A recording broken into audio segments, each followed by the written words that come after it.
이명박 정부 시절 블랙리스트가 드러나면서 문화예술인들이 가만히 있지 않겠다며 나섰습니다. 당시 정부를 상대로 한 소송도 가능할지 임준태 동국대 경찰행정학과 교수 강신업 변호사와 얘기해 보겠습니다. 두 분 안녕하십니까? 네, 반갑습니다. 네, 지난 10년 동안 왜 이리 활동이 뜸했나 했던 문화예술인들 알고 봤더니 이 블랙리스트에 올라 활동을 안 한 게 아니라 못했던 상황이 드러났습니다.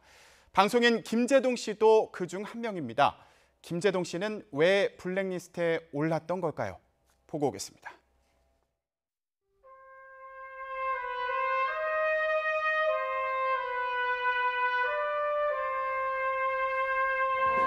좋아요. 느낌 좋습니다. 감사드립니다. 감사합니다. 고맙습니다. 네. 김제동 씨, 정말 풍년이 온 것 같은 그런 느낌이 들지 않습니까? 외롭게 떠있는 독도처럼 보이긴 했지만 우리가 항상 그분의 뜻에 같이 발딛고 그리고 그분의 뜻과 이어져 맞닿아져 있다는 것을 잊지 않는다는 것.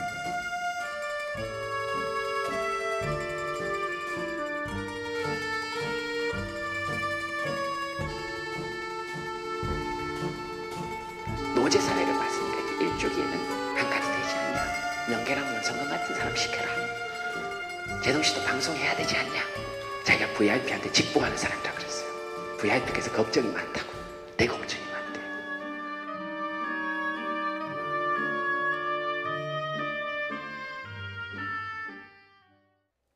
네, 그동안 방송이 뜸했던 방송인 김제동 씨 관련된 사연을 좀 보셨습니다.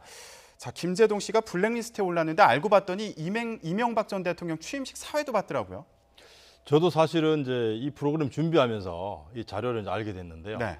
아마 초기에 김제동 씨 사회에 보는 그 특유의 어떤 제스처나 어떤 대중적인 어떤 인기, 그리고 또 우리가 뭐 아주 뭐 서울에 뭐 훌륭한 뭐 이렇게 유명한 대학도 아니고 지방에서 이렇게 또 활동하다가 이렇게 좀 성공한 케이스, 이런 면에서 아마 초기에 우리 저 국민들에게 좀 호응을 받았지 않았을까. 그래서 네. 아마 이명박 대통령께서도 호감을 가지셨을 것 같던 뭐 그런 저는 추정을 해봅니다. 네. 그럼 그 사이에 무슨 일이 있었던 건가요? 네, 지금 얘기한 대로 이제 재치와 순발력 이런 것들이 이제 인정이 돼서 바로 MB의 그 취임식 사회를 본 거 아닙니까? 네. 근데 그 다음에 그때가 2008년이었는데 이제 2009년에 말이죠. 노무현 전 대통령이 갑자기 서거를 하시죠. 그때 노제에서 이제 사회를 봤다는 겁니다. 근데 이제 사회를 보면서 그냥 본 것이 아니라 떨리는 목소리로 굉장히 좀 이제 아쉬워하면서 노무현 대통령이 외로운 독도처럼 홀로 있는 듯했지만 그분의 뜻이 우리에게 전달되고 있다. 잊지 말자. 이렇게 해서 상당히 그 노무현 대통령의 어떤 죽음을, 서거를 애도하고 아쉬워하는 이런 사회를 봤다는 것인데, 이것이 이제 아마 MB에게는 조금, 그 정부에게는 좋지 않게 보여졌는지, 그 다음 이제 일주기 이제 노제를 보는데, 네. 아까 얘기했던 것처럼 그거는 이제 사회를 안 보는 것이 어떻겠느냐. VIP께서 굉장히 걱정을 하신다. 이렇게 이제 김제동 씨도 방송에 활동해야 될 거 아니냐, 이랬다는 얘기가 이제 있는 것이죠. 네. 그러니까 국정원 직원이 이 김제동 씨를 만나서 내가 이명박 대통령에게 당시에요, 직접 보고를 하는 사람인데 대통령이 김제동 씨 걱정을 많이 한다. 일주기 사회는 안 보는 게 낫지 않겠냐, 이렇게 얘기를 했다는 거예요. 이걸 보면 지금 국정원에서 일일이 이 연예인들의 뭐 방송 활동이나 이런 것들, 발언이나 뭐 이런 부분들을 관리한 거 아닌가, 이런 생각이 드는데 어떻게 보십니까? 이 뭐 방송에서 제가 정말 공개적으로 답변하기 좀 어려운 부분이 있긴 합니다만은, 과거에 뭐 지금이라고 할 수 없죠. 과거에 정보기관에서는 그런 일을 많이 했습니다. 그리고 뭐 이런 이제 어떤 정부 정책에 좀 다른 생각을 갖고 있는 그런 이제 사람들에 대한 성향이나 뭐 행동, 이런 부분도 아마 생긴 것으로 알고 있습니다. 네. 자, 이게 이제 지금 드러난 겁니다. 국정원에서 연예인들, 방송인들, 문화예술인들을 직접 관리한 리스트가 발견이 되면서 세상에 드러나게 됐는데, 저는 이 부분이 좀 귀에 들어왔어요. VIP가 김제동 씨 걱정을 많이 한다. 네. 이 말을 또 어떻게 해석을 해야 될지. 그 국정원 직원이 해줬다는 말 아닙니까? 그 얘기는 결국은 뭐 알아서 하라는 얘기 아니겠습니까? 뭐 VIP가 걱정을 많이 하고 있으니까 좀 그런 노무현 대통령 그 서거하고 노제 다음에 이제 추모제 일주기, 네. 이런 때 이제 그것을 앞두고 얘기를 했다는 것입니다. 그래서 그런 사회를 좀 보지 않았으면 좋겠다 이런 얘기도 한 거고 네. 그 다음에 이제 국정원에서는 그리고 MB는 아무래도 생각했던 것과는 다르게 김재동 씨가 좌파 성향의 어떤 연예인이다 이런 생각을 했을 수가 있겠죠. 네. 그런 거에 대한 어떤 제동을 걸려고 했다 이렇게 볼 수 있겠습니다. 네. 그런데 한편에서는 이명박 전 대통령이 이 방송인들의 발언이나 활동을 신경을 쓰고 뭐 관리하는데 직접 관여한 거 아니냐 이렇게 생각하실 수 있는 뭐 그런 정황이 있다 이런 분들도 있을 것 같아요. 아니 뭐 가능한 얘기죠. 예를 들면 대중적 파급 효과가 있는 인기 연예인들이 정부 정책이나 어떤 이슈에 대해서 코멘트하면 그 뉴스에 나올 거 아닙니까? 그렇다고 한다면 대통령께서도 뭐 뉴스를 보시다 보면 야 그거 좀 우리가 좀 생각하고 다르게 나가고 있구나. 좀 잘 챙겨봐. 이런 한마디 정도만 했었더라도 네. 뭐 관련된 부서에서는 상당히 좀 뭐랄까 긴장하지 않았을까 저는 그렇게 생각을 합니다. 네. 지금 김재동 씨는 이것뿐만 아니고요. 국정원과 관련된 국정원 직원과 얽힌 또 다른 기억도 공개했습니다. 들어보겠습니다. 제 언론에 냈으니까 얘기해 드릴게요. 국정원 직원 별로 겁내지 마세요. 이거 진짜 좀 국정원 직원들이 세게 들어야 됩니다. 능력이 좀 있어야 돼요. 저 만나는 보고 문자를 국정원 담당자한테 보내야 되는데 국정원 직원이 저한테 보냈어요.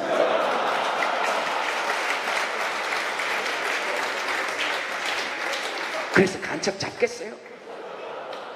간첩을 만드는 게 아니라 잡아야 될 거 아니에요? 간첩 만드느라고 실제로 북한에서 보낸 간첩을 못 잡는 거 아니에요? 네, 김재동 씨와 국정원 직원이 만났는데 이 국정원 직원이 상부에 보고를 해야 되는데 김재동 씨한테 문자를 잘못 보냈다 이런 얘기를 한 거예요. 네, 그렇습니다. 지금 멍청한 국정원 직원이다 이런 얘기인데요. 결국 그걸 갖고 또 웃음을 만드는 능력 보면 탁월하죠.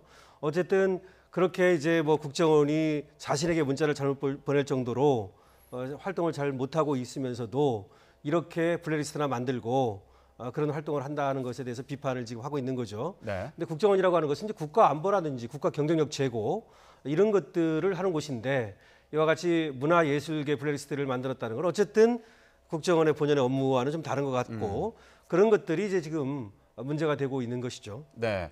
그런데 여기서 좀 주목해 봐야 될 부분이 이 국정원에서 그러니까 조직적으로 연예인들을 관리했던 게 아닌가 이런 생각이 드는 거예요. 지금 이런 얘기를 들었을 때요.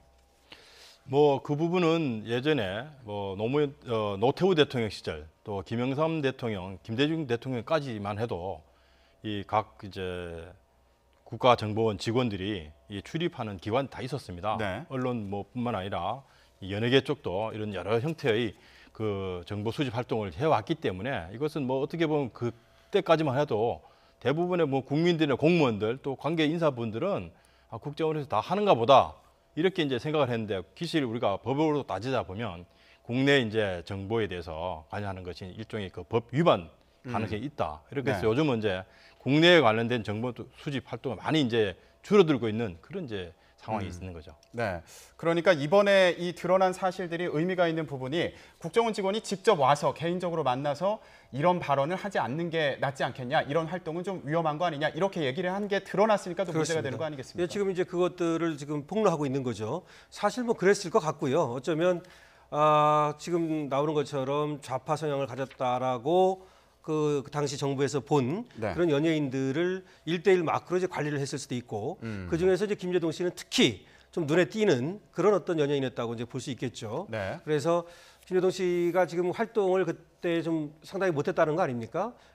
지금 그 이후로 아마 방송 활동을 해야 되지 않겠느냐 이런 씀에도 불구하고 이제 또 그런 어떤 성향이라든지 이런 것들이 퇴색되지 않았다고 보고 정부에서는 아무래도 계속해서 그 활동에 대해서 제약을 가하지 않았나 이런 얘기가 있는 거죠. 네. 자, 이제 블랙리스트에 올랐던 문화예술인들도 가만히 있지 않겠다 이런 입장입니다. 문성근 씨 같은 경우에 민형사 소송을 진행할 계획을 밝히기도 했고요. 김미화 씨도 뭐 그런 소송을 검토하고 있다 이런 얘기를 하기도 했습니다.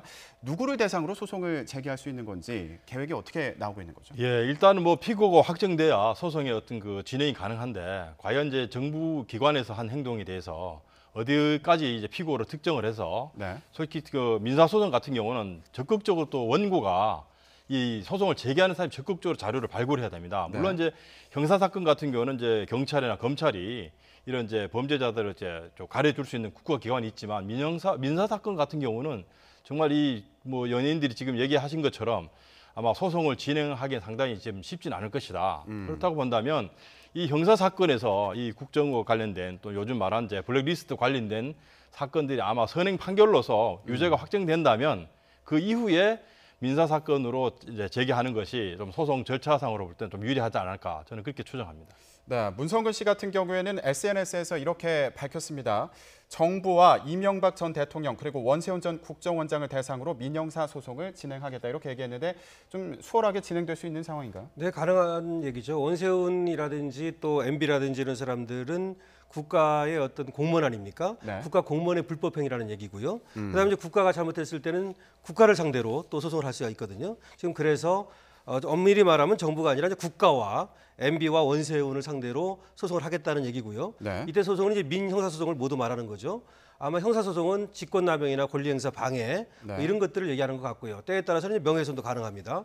그다음에 민사소송은 그로 인해서 출연을 못한다든지 활동을 못해서 경제적 손해를 입었다라고 하는 것이죠. 네. 근데 지금 교수님 말씀하시는 거대로 그렇게 이제 소송을 하기 위해서는 구체적 사례와 구체적 증거를 모아야 됩니다. 그래서 이제 문성근 씨도 영화 제작가 협회라든지 이런 연예인들에게 그런 사례를 제보해 달라. 네. 그러면 그런 사례들을 모아서 여럿이서 함께 소송을 제기하자. 이렇게 얘기하고 있는 거죠. 그러면 그 리스트에 올라 있는 연예인들이 지금 뭐 80명 넘게 나왔는데 네. 연예인뿐만 아니고요. 뭐 그렇습니다. 작가분들이라든가 아니면 뭐 감독이라든가 이런 분들까지 포함해서 80명이 넘게 나왔는데 같이 소송을 제기할 수 있는 그렇게 건가요? 하겠다는 얘기고요. 적어도 그 중에서 상당수가 같이 하겠다고 의사를 모으면 각자 나는 어떻게 그런 블랙리스트에 올라가지고 손해를 입었는지 어떤 불이익을 받았는지 네. 이런 것들을 이제 모아가지고 그것들을 소송의 어떤 자료로 쓸 수 있겠죠. 교수님 보시기에는 이명박 전 대통령도 조사 대상에 오를 수 있다고 보십니까? 아마 그 피고 측으로 네. 특정이 된다면 당연히 조사 받을 가능성이 높고요. 또 더 나아가서 민사소송의 어떤 그 피고인으로 확정이 되면 네. 민사소송 재판에서도 뭐 저는 대상이 될 수 있다라고 법적으로는 가능하다고 봅니다. 어떤 정황이 나와야 되는 거죠? 그러려면? 결국 이제 증거 아니겠습니까? 가장 중요한 거는 뭐 어느 정도는 지금 그런 정황이 나타나 있는 거죠. 정황. 그런데 이제 구체적 어떤 주장과 증거가 있어야 되는데 그럼 나는 어떤 손해를 입었는지, 얼마의 손해를 입었는지, 어떤 피해를 입었는지 이런 것들이 입증이 돼야 되는 것이죠. 그러니까 예를 들어서 이때 오르기 전에는 내가 1년에 소득이 5억이었다. 그리고 많은 방송에 출연을 했다. 그랬는데 이거 오르고 나서 방송이 뚝 끊기고 하나도 못 벌었다. 그럼 이제 그런 식으로 입증을 하는 것이 이제 남아 있는 것이죠. 이명박 전 대통령이 관여가 돼 있다. 이거를 조사를 하려면 어떻게 해야 그거는 돼요? 이제 청와대가 직접 지시가 있었는지 지금 뭐 VIP 일일 보고를 했다는 거 아닙니까? 네. 어쨌든 그렇다면 이명박 대통령으로부터 그 다음 누가 원세훈 국정원장이라든지 전 그런 어떤 직접 지시를 받았는지 이런 것들이 드러나야 될 겁니다. 네. 그럼 하나 더 여쭤볼게요. 박근혜 전 대통령 관련된 블랙리스트 재판도 진행 중인데 이 재판에 견줘서 볼 때 지금 이명박 정부 시절 국정원의 이 블랙리스트 사건 앞으로 조사라든가 또 재판에 넘겨지면 진행 상황은 어떻게 전망해 볼 수 있어요? 지금 드러난 것만 보면 박근혜 전 대통령 같은 경우에는 구체적으로 지시를 했는지는 정확히 드러나지 않았거든요. 이 블랙리스트에 관해서는 말이죠. 네. 그래가지고 저번에 블랙리스트 재판에서도 박근혜 전 대통령의 공모 부분은 인정을 안 했습니다. 그런데 오히려 이명박 전 대통령 같은 경우는 지금 VIP 일일 보고를 했다. 네. 청와대 지시가 있었다라는 얘기가 나오기 때문에 물론 이제 그것이 이명박 전 대통령이 직접 한 것인지 뭐 비서실장이 한 것인지 이런 것들은 밝혀져야 되겠지만 상당 부분은 지금 가능성이 있어 보입니다. 네. 자, 검찰에서도 이 블랙리스트에 올라 있는 연예인들을 불러서 또 조사를 한다고 하니까요. 앞으로 진행이 어떻게 되는지 보도록 하겠습니다.